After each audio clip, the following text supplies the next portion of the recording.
महाराष्ट्र विधानसभा चुनाव की तैयारियों में सभी राजनीतिक पार्टियां जुटी हैं। महाराष्ट्र में विपक्षी महाविकास आघाड़ी के तहत और सत्ता पक्ष की पार्टियां महायुति गठबंधन के तहत अपनी तैयारियां करती हुई नजर आ रही हैं। लेकिन अब मनसे प्रमुख राज ठाकरे के एक ऐलान से चुनाव का त्रिकोणीय समीकरण बनता हुआ नजर आ रहा है।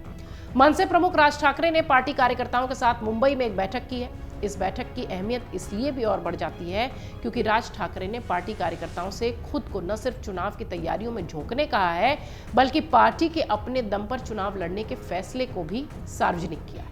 आपको बता दें, महाराष्ट्र में विधानसभा की 288 सीटें आती हैं और मनसे, राज ठाकरे की पार्टी मनसे 250 सीटों पर चुनाव लड़ने की तैयारियों में। खास बात यह भी है कि राज ठाकरे की पार्टी अपने दम पर चुनाव लड़कर कोई बड़ा करिश्मा अब तक तो नहीं कर पाई है, लेकिन हाँ, जीत हार के गणित को बिगाड़ने या संवारने का काम जरूर करती रही। कट्टर हिंदुत्व और आक्रामक छवि के राज ठाकरे अपनी पहचान सिर्फ और सिर्फ उत्तर भारतीयों के विरोध करने के तौर पर बनाते रहे हैं। मराठी वोट बैंक पर राज ठाकरे की पकड़ मानी जाती रही है, हालांकि उसका इंपैक्ट कभी भी नंबर गेम में नहीं दिखाई पड़ा। अब सवाल यह है कि अगर राज ठाकरे अकेले चुनाव लड़ते हैं तो महायुति पर कितना प्रभाव डाल पाएंगे, क्योंकि नंबर गेम के हिसाब से अगर देखें तो वो बहुत मजबूत स्थिति में तो नहीं दिखाई पड़े, लेकिन इंपैक्ट तोड़ने का हो या जोड़ने का हो, उनकी पार्टी जरूर करती रही है। लोकसभा चुनाव के दौरान राज ठाकरे ने दिल्ली आकर बीजेपी के बड़े नेताओं से भी मुलाकात की थी। आपको याद होगा, उनकी अमित शाह से भी मुलाकात हुई थी। एनडीए के समर्थन की चर्चा होने लगी थी। तब यह बात सामने आई थी कि विधानसभा चुनाव में राज ठाकरे का गठबंधन एनडीए के साथ हो सकता है। लोकसभा चुनाव में एनडीए को इतनी सफलता नहीं मिली। शायद यही वजह रही कि राज ठाकरे ने विधानसभा चुनाव में रास्ता अलग करने का मन बना लिया। आपको बता दें, राज ठाकरे के अलग चुनाव लड़ने से महाराष्ट्र की सियासत में मराठी वोट बैंक पर 3 पार्टियां, उद्धव ठाकरे की शिवसेना, एकनाथ शिंदे की शिवसेना और राज ठाकरे की मनसे, तीनों ही अपना दावा कर रही हैं। ऐसी स्थिति में सूबे की जो सियासत है वो त्रिकोणीय नजर आती है।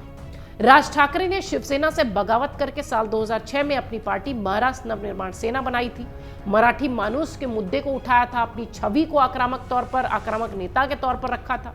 हिंसा, बवाल, उत्तर भारतीयों के खिलाफ राजनीति, ये सब मनसे की बड़ी लिस्ट में शामिल थे और उसी वजह से मनसे ने सुर्खियां बटोरी थी।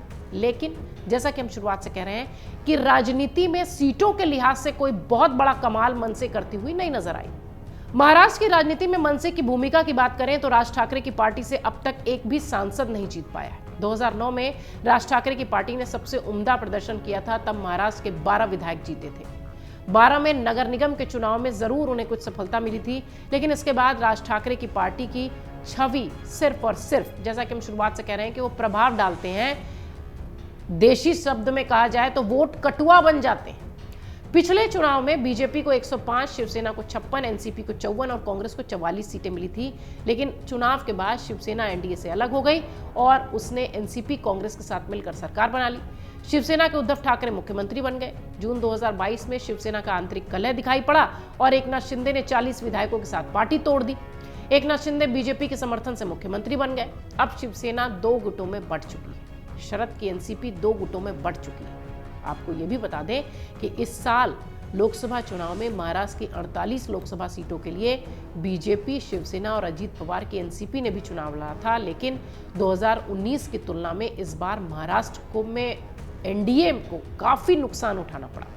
अब विधानसभा चुनाव से पहले राज ठाकरे ने अकेले चुनाव लड़ने की बात कर दी है। अब देखना यह है कि महायुति पर राज ठाकरे के अलग चुनाव लड़ने का कितना असर पड़ेगा। क्या ये वोट कटुआ वाली जो छवि है मनसे की, वो वाकई में महायुति को नुकसान पहुंचाएगी?